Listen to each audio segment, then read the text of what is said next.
Γεια σας αγαπημένοι μου. Ελπίζω αυτό το podcast να σας βρίσκει καλά. Κάναμε skip την προηγούμενη εβδομάδα γιατί ήθελα να ξεκουραστώ. Φαντάζομαι ότι το καταλαβαίνετε. Τώρα το σημερινό επεισόδιο βγαίνει ανήμερα της 25ης Μαρτίου. Ελπίζω να μην έχετε πάρει τα βουνά. Ξέρω ότι πολλοί έχετε πάρει άδεια και για τη Δευτέρα και σας ζηλεύω κάπως και θα φύγετε τετραήμερο, θα έχετε φύγει δηλαδή ήδη. Κάποιοι δουλεύουμε σε κάποιες δουλειές που είναι πάρα πολύ δύσκολο να πάρουμε τέτοιες άδειες.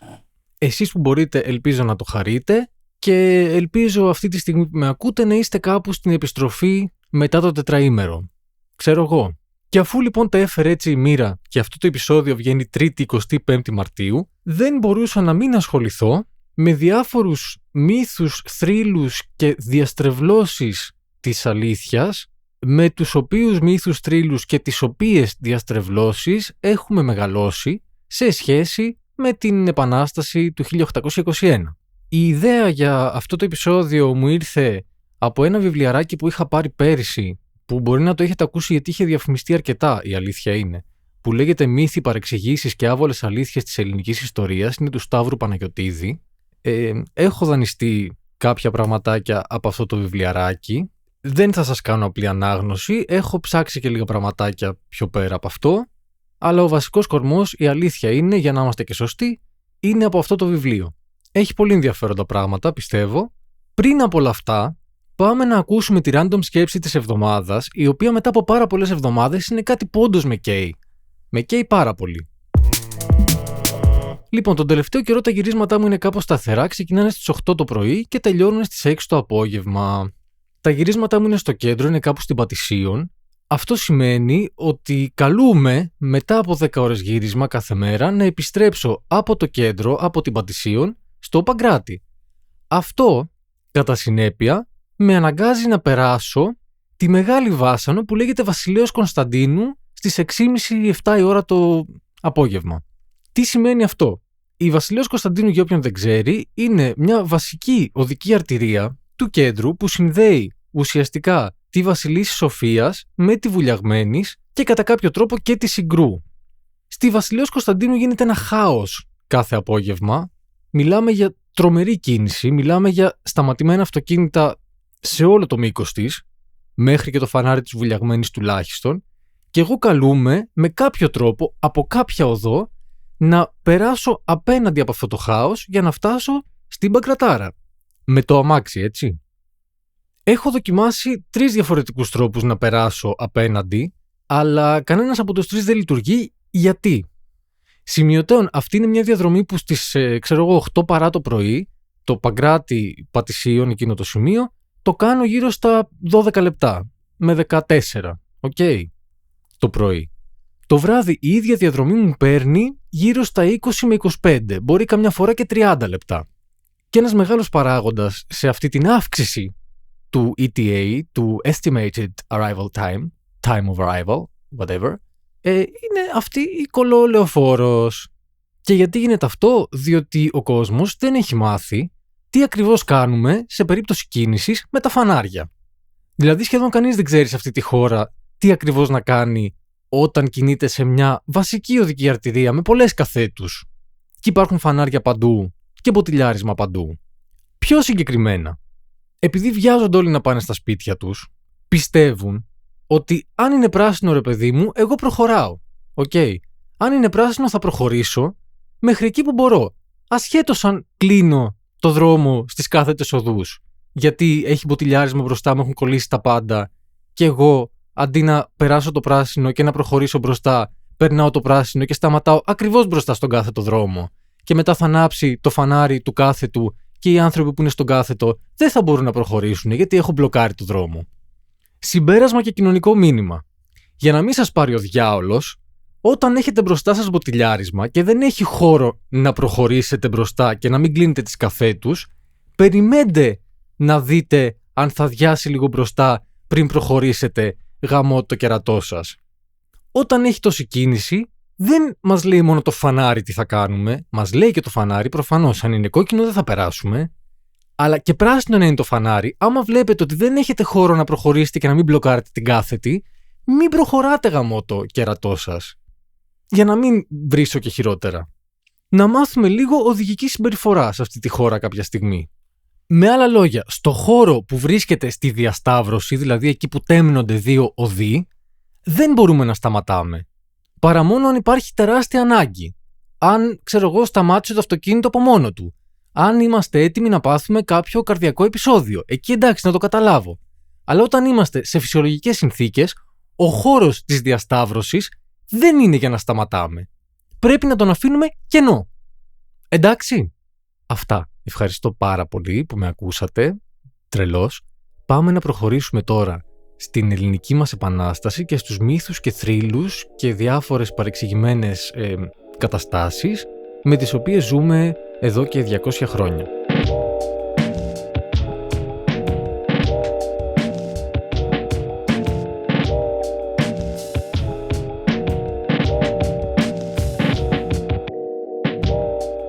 Μύθοι και θρύλοι της ελληνικής επανάστασης λοιπόν, και θα ξεκινήσω γρήγορα με τον πρώτο μύθο, θρύλο, κάτι τέτοιο από την τουρκοκρατία, ο οποίος είναι το κρυφό σχολείο. Σύμφωνα με το θρύλο, οι ιερείς δίδασκαν στα Ελληνόπουλα ανάγνωση και γραφή τις νύχτες σε μοναστήρια και εκκλησίες, κρυφά από τους Οθωμανούς.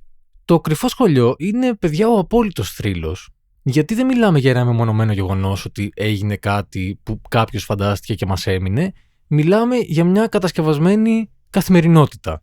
Στην πραγματικότητα, η Οθωμανική Αυτοκρατορία δεν απαγόρευε στους αλλόθρησκους πληθυσμούς να μαθαίνουν και να μιλούν τη γλώσσα τους. Γι' αυτό και στην περιοχή μας μιλιόντουσαν αρκετές γλώσσες. Μάλιστα, από το 1770 λειτουργούσαν ελληνικά σχολεία στα εμπορικά κέντρα της Αυτοκρατορίας ολοφάνερα. Και ο νεόφυτος Βάμβας, που είναι από τους λεγόμενους διδασκάλους του έθνους, αντί να κατηγορήσει την Οθωμανική Αυτοκρατορία για την αγραμματοσύνη των Ελλήνων, έχει κατηγορήσει την Εκκλησία ότι ευθύνεται για την έλλειψη μόρφωσης, είτε λόγω προλήψεων είτε λόγω αδιαφορίας. Η Οθωμανική Αυτοκρατορία ήταν ανεξίθρησκη. Δεν απαγόρευε δηλαδή στους Έλληνες χριστιανούς να είναι χριστιανοί, όχι από καλοσύνη και δικαιωματισμό, αλλά επειδή οι μη μουσουλμάνοι κατέβαλαν πολύ υψηλότερους φόρους από τους μουσουλμάνους.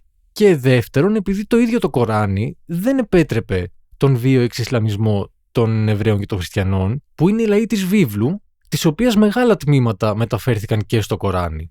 Φυσικά έγιναν κάποιες σποραδικές προσπάθειες για βίαιους εξισλαμισμούς και μεμονωμένα υπήρξαν και περιπτώσεις όπου Τούρκοι αξιωματούχοι δυσκόλευαν ή απαγόρευαν τη λειτουργία των σχολείων για διάφορους λόγους, κυρίως για να πνίξουν απελευθερωτικά κινήματα, αλλά τα φαινόμενα δεν ήταν τόσο συχνά όσο θα πίστευε κάποιος που πιστεύει ότι υπήρχε και ανάγκη για κρυφό σχολείο.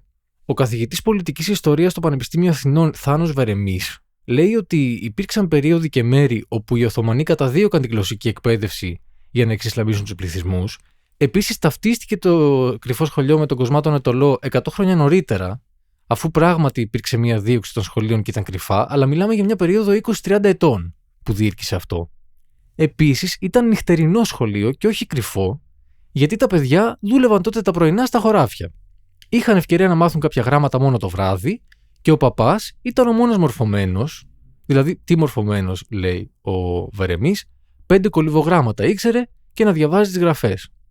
Όταν η δικιά μου γενιά ήταν στο δημοτικό, τώρα μιλάω εγώ, δεν μιλάει ο Βερεμής, θυμάμαι πως το κρυφό σχολείο διδασκόταν σαν κάτι ιστορικά ακριβές. Δεν θυμάμαι προφανώς τι έγραφε το βιβλίο. Έχουν περάσει και 20 χρόνια από τότε. Δεν το βρήκα και σε PDF το συγκεκριμένο βιβλίο, αλλά θυμάμαι σίγουρα να μου μένει η ιδέα ότι το κρυφό σχολείο ήταν κάτι που υπήρχε, σαν οργανωμένο δίκτυο. Ψάχνοντας τώρα για το επεισόδιο αυτό στο βιβλίο ιστορίας της 6ης Δημοτικού που χρησιμοποιείται σήμερα, είδα ότι ευτυχώς πλέον δεν υπάρχει αναφορά σε απαγόρευση εκπαίδευσης από τους Τούρκους. Κάτι που θα βρει κανείς αν είναι τόσο νέρντο στο να ψάξει παλιά βιβλία ιστορίας στο βιβλίο που διδασκόταν στην 6η Δημοτικού τη δεκαετία του 30. Σε αυτό το βιβλίο υπήρχε ολόκληρη ενότητα για τα κρυφά σχολιά που έκανε αναφορά σε Ελληνόπουλα που έτρεχαν εκεί με κάθε προφύλαξη και μάθαιναν την αλφαβήτα, το ψαλτήρι και τον Απόστολο. Φαντάζομαι ότι ο Απόστολος είναι τα Ευαγγέλια. Και ότι ο παπάς διηγιόταν ακόμη σε αυτά τη δόξα των αρχαίων Ελλήνων και τα παθήματα του έθνους. Τα παιδιά, λέει, πήγαιναν στα κρυφά σχολιά με μεγάλη χαρά και προθυμία γιατί χαρά και προθυμία είχαν και οι δάσκαλοι τους. Ήταν άνθρωποι γεμάτοι ενθουσιασμό. Το κείμενο αυτό καταλήγει ότι η χαρά των παιδιών αποδεικνύεται από το ποιηματάκι τραγουδάκι «Φεγγαράκι μου λαμπρό, φέγγε μου να περπατώ, να πηγαίνω στο σχολείο να μαθαίνω γράμματα και θάματα του Θεού τα πράματα», μόνο που το ίδιο ποιηματάκι συναντάται σε ένα διήγημα που λέγεται «Ο Δεκατιστής» και είναι του Αλέξανδρου Μωραϊτίδη και ως «Φεγγαράκι μου λαμπρό, φέγγε μου να περπατώ, να πηγαίνω στις ελιές». Υπάρχει επίσης και η μορφή «Φεγγαράκι μου λαμπρό, φέγγε μου να περπατώ, φέγγε και χαμήλωνε και στρογγυλογύριζε για να ειδώ τα νιόγαμπρα πώς χορεύουνε τα δυο με τον ούνο στην κορφή με τους φίλους ποκοντά». Τραγούδι γάμου δηλαδή. Ποκοντά ήταν μια διάλεκτος έτσι λίγο πιο ραπ της εποχής. Από κοντά. Συμπέρασμα. Δεν μπορούμε από το «Φεγγαράκι μου λαμπρό, βρε παιδιά, να αποδείξουμε την ύπαρξη του κρυφού σχολιού. Εκτός αν στο κρυφό σχολείο έβαζαν τα ανήλικα να μαζεύουν ελιές και μετά τα πάντρευαν και μεταξύ τους. Εξυπνάδες τώρα. Πάντως στο σημερινό βιβλίο ιστορίας το αντίστοιχο απόσπασμα βρίσκεται σε δευτερεύουσα υποενότητα με τίτλο «Ματιά στο παρελθόν» και γράφει «Την πρώτη περίοδο μετά την άλωση, τα γράμματα και οι τέχνες οπισθοδρόμησαν. Επίσης μειώθηκαν δραστικά αυτοί που αποκτούσαν σχολική μόρφωση και περιορίστηκαν ουσιαστικά σε όσους θα γίνονταν κληρικοί. Για το λόγο αυτό, τα ελληνικά γράμματα διδάσκονταν κυρίως στις εκκλησίες ή στα μοναστήρια από δασκάλους ιερωμένους. Αυτές οι δύσκολες συνθήκες αποτυπώθηκαν στην εθνική συλλογική μνήμη κατά τον 19ο αιώνα με τη μορφή της δραματικής εικόνας του Νικολάου Γίζη «Το κρυφό σχολείο» και το ομότιτλο ποίημα του Ιωάννη Πολέμη από το 1899. Αργότερα από τον 17ο αιώνα και έπειτα, η ακμή του εμπορίου έδωσε όθηση και στο ζήτημα της εκπαίδευσης. Έτσι αυξήθηκε και ο αριθμός των σχολείων, ιδιαίτερα μάλιστα των κοσμικών σχολείων, τα οποία λειτουργούσαν πλέον στο πλαίσιο του κοινοτικού θεσμού υπό την εποπτεία των προεστών του κάθε τόπου. Η διαφορά στον τόνο και στο περιεχόμενο 90 χρόνια μετά νομίζω είναι εμφανής. Τώρα, η φράση κρυφό σχολείο πρωτοχρησιμοποιήθηκε τα χρόνια πριν την Επανάσταση, σαν παρατσούκλι, ας πούμε, ενός μικρού μοναστηριού της Αγίας Τριάδας στην Τίνο, που δεν ήταν καν υπό τουρκική κυριαρχία, ήταν υπό τον έλεγχο των Φράγκων.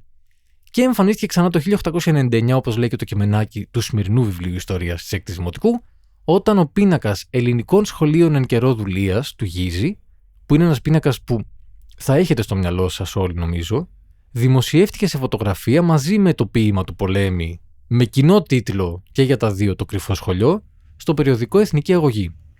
Διάβασα και ένα κείμενο του Φάνη Κακρίδη, ο οποίος είναι ομότιμος καθηγητής κλασικής φιλολογίας του Πανεπιστημίου Ιωαννίνων, γραμμένο το 2012. Το κείμενο υποστηρίζει πως είναι λάθος να αμφισβητούμε εντελώς την ύπαρξη του κρυφού σχολείου. Ο Κακρίδης λέει πως δεν υπήρχε μεν κρυφό σχολείο με την έννοια ενός δικτύου που λόγω απαγόρευσης από τους Τούρκους μάθαινε στα παιδιά γράμματα, αλλά τις τελευταίες δεκαετίες πριν την Επανάσταση, ένα είδος κρυφού σχολείου ήταν μικροί κατηχητικοί πυρήνες που διέδιδαν επαναστατικές ιδέες στους Έλληνες. Πράγμα που προφανώς δεν θα μπορούσε να γίνει στην επίσημη εκπαίδευση. Ο καθηγητής καταλήγει λέγοντας πως αν έχουμε δίκιο στα όσα είπαμε, τότε το κρυφό σχολείο μπορεί άνετα να χαρακτηριστεί όχι μύθος, αλλά θρύλος με ιστορικό πυρήνα. Από ό,τι φαίνεται πάντως, το κρυφό σχολείο διδάχτηκε μέσα στον 20ο αιώνα κυρίως για να αποκατασταθεί η εικόνα της Ορθόδοξης Εκκλησίας ως εθνικό στήριγμα για τους Έλληνες στα χρόνια της τουρκοκρατίας. Κάτι που επίσης δεν ήταν πάντα αλήθεια.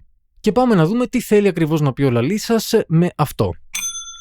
Ξέρουμε ότι στις 10 Απριλίου 1821 οι Οθωμανοί εκτέλεσαν τον τότε Πατριάρχη Γρηγόριο V στην Κωνσταντινούπολη. Σύμφωνα με το κυρίαρχο αφήγημα, οι Τούρκοι το κατηγόρησαν πως συμμετείχε ή υποστήριξε την εξέγερση των Ελλήνων, αν και εκείνος είχε καταδικάσει επίσημα την Επανάσταση για να προστατευτούν οι χριστιανικοί πληθυσμοί της Κωνσταντινούπολης από τα αντίπεινα των Τούρκων. Στην πραγματικότητα όμως, οι Οθωμανοί τον εκτέλεσαν επειδή δεν ήταν αποτελεσματικός στη δουλειά που του είχε ανατεθεί, που δεν ήταν άλλη από το να διατηρεί τους χριστιανικούς πληθυσμούς υποταγμένους στο Σουλτάνο.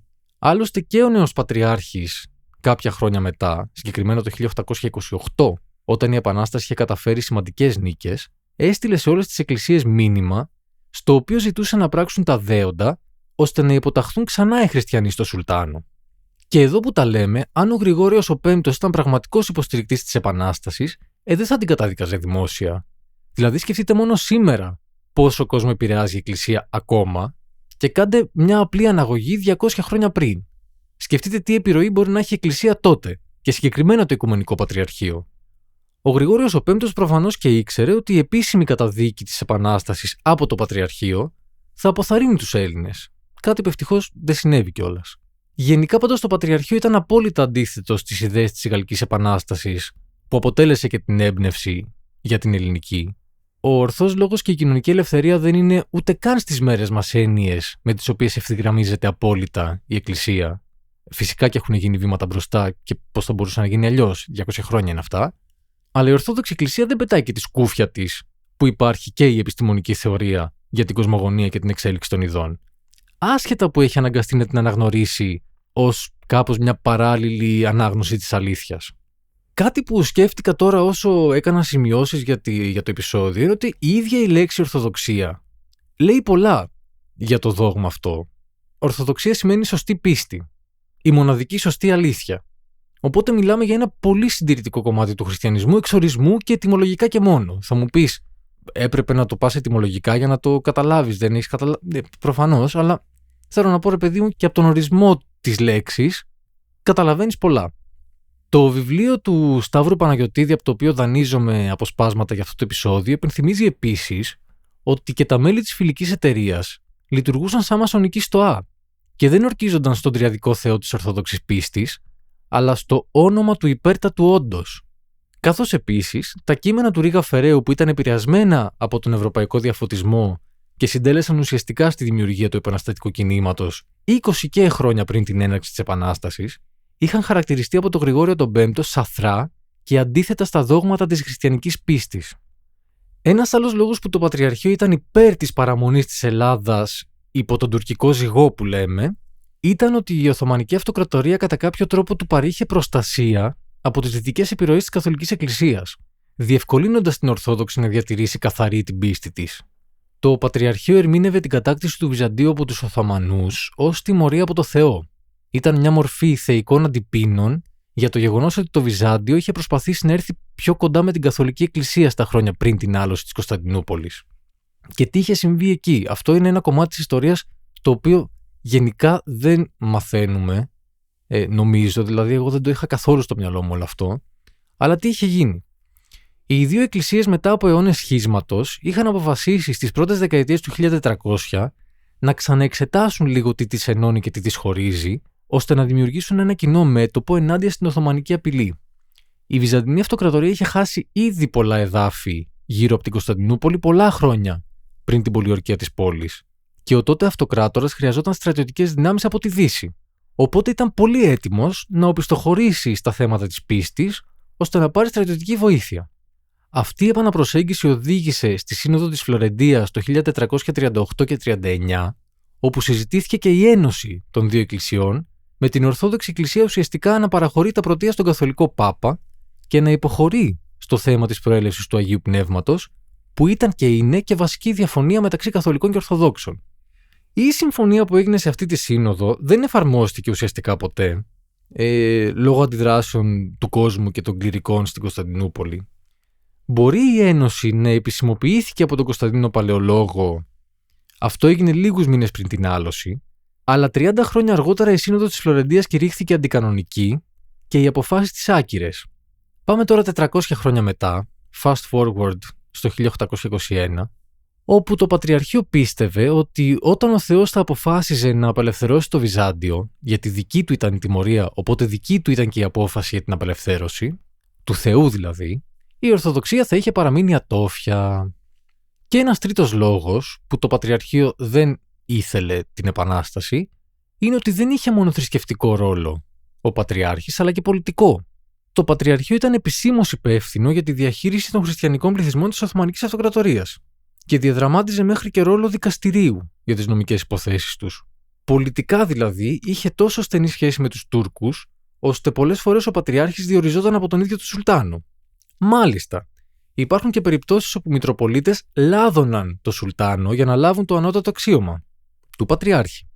Σύμφωνα με τον Σταύρο Παναγιωτίδη που έγραψε αυτό το μικρό κόκκινο βιβλιαράκι, από εκεί προέκυψε και η λέξη φιλότιμο, που νομίζουμε όλοι ότι έχει να κάνει με την ανιδιοτελή, αλληλεγγύη προς τον συνάνθρωπο.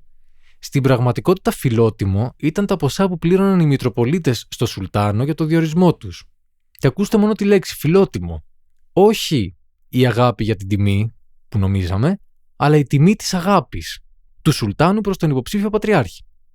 Υπάρχει μάλιστα καταγραφή μέχρι και του Κολοκοτρώνη να λέει πως ο πατριάρχης και ο λοιπός κλήρος έκαναν ό,τι τους έλεγε ο Σουλτάνος. Αυτός είναι και ένας από τους λόγους που οι Έλληνες επαναστάτες κήρυξαν την Εκκλησία της Ελλάδος διοικητικά ανεξάρτητη από το Πατριαρχείο όταν δημιουργήθηκε το ελληνικό κράτος. Ένας άλλος θρύλος που όλοι έχουμε διδαχτεί επίσημα στο σχολείο ως γεγονός είναι αυτή η περίφημη σκηνή με τον παλαιόν πατρόν Γερμανό να υψώνει το λάβαρο της Επανάστασης στην Αγία Λαύρα στα Καλάβρητα στις 25 Μαρτίου του 1821. Μόνο που ο παλαιόν πατρόν Γερμανός εκείνη την ημέρα βρισκόταν στο Αίγυο. Και αυτό δεν είναι κάτι που τέλος πάντων αμφισβητείται. Είναι αυτό που έχει γράψει ο ίδιος στα απομνημονεύματά του. Η Επανάσταση είχε ήδη ξεκινήσει ένα μήνα πριν, όταν ο Αλέξανδρος Υψηλάντης εξέδωσε την προκήρυξη με τον τίτλο «Μάχου υπερπίστεως και πατρίδος». Μάλιστα, στις 23 Μαρτίου, 2 μέρες πριν την επίσημη έναρξη, όπως την ξέρουμε εμείς, της Επανάστασης, οι επαναστάτες με επικεφαλή στο Μαυρομιχάλη και τον Κολοκοτρώνη είχαν ήδη απελευθερώσει την Καλαμάτα. Η 25η Μαρτίου ορίστηκε ως ημέρα εορτασμού της Ελληνικής Επανάστασης το 1838 από την κυβέρνηση του βασιλιά Όθωνα. Και αυτό έγινε για να συμπίπτει και με το θρησκευτικό εορτασμό του Ευαγγελισμού της Θεοτόκου, και αυτό ήταν άλλη μια κίνηση για να αποκατασταθεί η εικόνα της Εκκλησίας ως ουραγό, ας πούμε, στο επαναστατικό κίνημα. Τώρα, η εικόνα του παλαιόν πατρόν Γερμανού να υψώνει το λάβαρο προέκυψε από ένα μπλέξιμο διαφορετικών γεγονότων. Υπήρχε ένα λάβαρο που είχε υψωθεί λίγες μέρες πριν την 25η στην πολιορκία της Πάτρας, ενώ σε γαλλική εφημερίδα είχε αναφερθεί πως είχε γίνει και μια συνάντηση στην Αγία Λαύρα, όπου ο παλαιόν πατρόν είχε εκφωνήσει μια ομιλία. Μόνο που ούτε αυτό αναφέρεται στα απομνημονεύματά του. Και δεν ξέρω για εσάς, αλλά αν εγώ ήμουν ο παλαιόν πατρόν Γερμανός και είχα βγάλει αυτή την ομιλία που παρακίνησε τους Έλληνες να επαναστατήσουν, κάπως θα το έγραφα, ρε παιδί μου, θα το καφιόμουνα. Η αλήθεια είναι. Αυτή η ομιλία φαίνεται πως ήταν δημιούργημα της φαντασίας ενός Γάλλου περιηγητή και συγγραφέα, του Φρανσουά Πουκεβίλ, ο οποίος είναι αυτός που έδωσε και την πληροφορία στην εφημερίδα. Ο Πουκεβίλ ήταν αδερφός του Γάλλου πρόξενου στην Πάτρα και είχε συνεργασία με τον παλαιόν πατρόν. Τον παρουσίαζε αυτό στις γαλλικές εφημερίδες σαν πρωτεργάτη της Επανάστασης και ο Μητροπολίτης με τη σειρά του στήριζε τα γαλλικά συμφέροντα, εμφανίζοντας το γαλλικό προξενείο να βοηθάει τους επαναστάτες σε αντίθεση με το αγγλικό, που εμφάνιζε ότι έβαζε συνέχεια εμπόδια. Και έτσι οι Γάλλοι κέρδιζαν τις εντυπώσεις έναντι των Άγγλων, με τους οποίους είχαν άμεσο εμπορικό ανταγωνισμό στην περιοχή, και ο παλαιόν πατρόν Γερμανός προβαλόταν ως ένας από τους αρχηγούς της Επανάστασης, παρά τη διστακτικότητα τη δική του και του Πατριαρχείου να συνενέσει σε αυτήν. Win-win. Θα θυμάστε ίσως σε σχολικές γιορτές, πέρα από τον Κολοκοτρώνη, τον Μακρυγιάννη, όλους αυτούς, να γίνεται και αναπαράσταση του χορού του Ζαλόγκου, όπου σύμφωνα με την παράδοση, γυναικόπαιδα έπιασαν χορό, τραγουδούσαν το «Έχε γιά καημένε κόσμε, έχε γιά γλυκιά ζωή» και έπεφταν μία-μία και ένα-ένα στον κρεμό για να μην πέσουν στα χέρια του Αλή Πασά. Αυτό τώρα δεν είναι όλο μύθος, αφού αυτοκτονίες γίνονταν, και ειδικά από γυναίκες που η μοίρα τους ήταν τα δουλοπάζαρα για τα χαρέμια ή για την καθημερινή χρήση για σεξουαλικές ορέξεις. Απλώς, καμία δεν χόρευε πριν αυτοκτονήσει και σίγουρα καμία δεν τραγουδούσε «Στη στεριά δεν ζει το ψάρι», γιατί οι σουλιώτες δεν μιλούσαν ελληνικά, αλλά αρβανίτικα. Επίσης, ο ρυθμός αυτού του τραγουδιού δεν είναι ούτε τσάμικο, ούτε σιρτό, ούτε τέλος πάντων κάποιος άλλος ρυθμός που να ταιριάζει στην Ήπειρο, αλλά καλαματιανός, που καμία σχέση δεν έχει με την περιοχή. Πάμε τώρα να δούμε για τον ελληνικό ηρωισμό. Έχουμε γαλουχηθεί με την ιδέα ότι υπήρχε ένα έθνος, οι Έλληνες, που ήταν υπό τον τουρκικό ζυγό, επαναστάτησε ενωμένο και κατάφερε να επικρατήσει των Οθωμανών μόνο με τον ηρωισμό του και την ευστροφία και αποτελεσματικότητα οπλαρχηγών και στρατηγών όπως ο Κολοκοτρώνης και οι λοιποί. Ασχέτως αν αριθμητικά οι δυνάμεις μεταξύ Ελλήνων και Τούρκων ήταν εντελώς άνισες. Η πραγματικότητα είναι κάπως μακριά από αυτό. Για αρχή, όπως είπαμε και πριν από λίγο, δεν μιλούσαν όλοι οι αγωνιστές της Επανάστασης ελληνικά. Υπήρξαν αγωνιστές της Επανάστασης που ήταν βλάχοι, και βλάχοι δεν εννοούμε ότι μιλάγανε με νι και λι. Η γλώσσα τους ήταν τα βλάχικα που είναι κοντά στα ρουμάνικα, ας πούμε. Επίσης υπήρχαν και σλαβόφωνοι. Επίσης στην Ύδρα και στο Σούλι, όπως είπαμε, η γλώσσα του πληθυσμού ήταν τα αρβανίτικα, που είναι πολύ πιο κοντά στα αλβανικά. Και ο ίδιος ο Μάρκος ο Μπότσαρης ήταν επίσης Αρβανίτης. αν και μιλούσε πολύ καλά και τα ελληνικά. Επίσης, δεν ήταν όλοι διαρκώς μια γροθιά. Ξέρετε ότι και μέσα στην Επανάσταση έγιναν και εμφύλοι. Μπορεί να το ξέρετε, τέλος πάντων να το θυμάστε. Όπως και να έχει, τα σχεδόν 10 χρόνια που κράτησε η Επανάσταση, το πράγμα πήγαινε διαρκώς μπρος-πίσω. Και η αλήθεια είναι ότι οι οπλαρχηγοί ήταν άνθρωποι με αδυναμίες και προσωπικές φιλοδοξίες. Μπορεί μεν να έκαναν το σωστό πράγμα στη σωστή στιγμή, ώστε να μείνουν στην ιστορία ως ήρωες, αλλά πριν ή μετά από εκείνη τη στιγμή λειτουργήσαν και με πιο ιδιωτελείς όρους. Ο Κολοκοτρώνης συγκεκριμένα μπήκε στον αγώνα φτωχός και βγήκε πλούσιος από τα λάφυρα, σύμφωνα με τον Μακρυγιάννη. Λάφυρα τα οποία, αν δεν είχαν μοιραστεί και είχαν μπει σε κοινό ταμείο υπέρ της Επανάστασης και των αγώνων, ίσως να μην υπήρχε ποτέ η ανάγκη να συναυθούν τα αγγλικά δάνεια που κόστησαν τρελά στο ελληνικό κράτος και μάλιστα τα λέμε ληστρικά. Ο Καραϊσκάκης, από την άλλη, στην αρχή της Επανάστασης προσπαθούσε να γίνει και έγινε το 1821 αρματολός των αγράφων. Με άλλα λόγια, ήταν ένοπλος υπάλληλος των Οθωμανών για τη διατήρηση της τάξης. Ο Οδυσσέας Ανδρούτσος έκανε μια σειρά από συμμαχίες και ανακοχές με τους Τούρκους, όπως και άλλοι οπλαρχηγοί, είτε επειδή βρίσκονταν σε δινή θέση εκείνη τη στιγμή, είτε από αντίδραση όταν δεν τα έβρισκαν με άλλους επαναστάτες, είτε και για να προστατέψουν τον άμαχο πληθυσμό. Οι καραβοκύριδες της Ύδρας είχαν ανταμοιφθεί πλούσια από τον Σουλτάνο για τις υπηρεσίες τους προς αυτόν κατά τη διάρκεια των Ορλοφικών, που ήταν η αποτυχημένη επανάσταση των Ελλήνων που είχε υποκινηθεί από τη Ρωσία το 1770. Ας μην ξεχνάμε επίσης ότι τα πρόσωπα της Επανάστασης στήριζαν και στηρίζονταν από διαφορετικές ξένες δυνάμεις με αντικρουόμενα συμφέροντα. Κάποιοι ήταν με τους Γάλλους που προωθούσαν πιο έντονα τα πολιτικά και κοινωνικά αιτήματα της Γαλλικής Επανάστασης, και κάποιοι με την πιο αυταρχική Ρωσία, που το συμφέρον της στην εμπλοκή στην Επανάσταση ήταν να αποκτήσει πρόσβαση στη Μεσόγειο, που της την έκοβε η Οθωμανική Αυτοκρατορία. Και η Αγγλία, αν το δούμε λίγο σχηματικά τουλάχιστον, αναμίχθηκε με την Επανάσταση για να ανακόψει τη φόρα των άλλων δύο.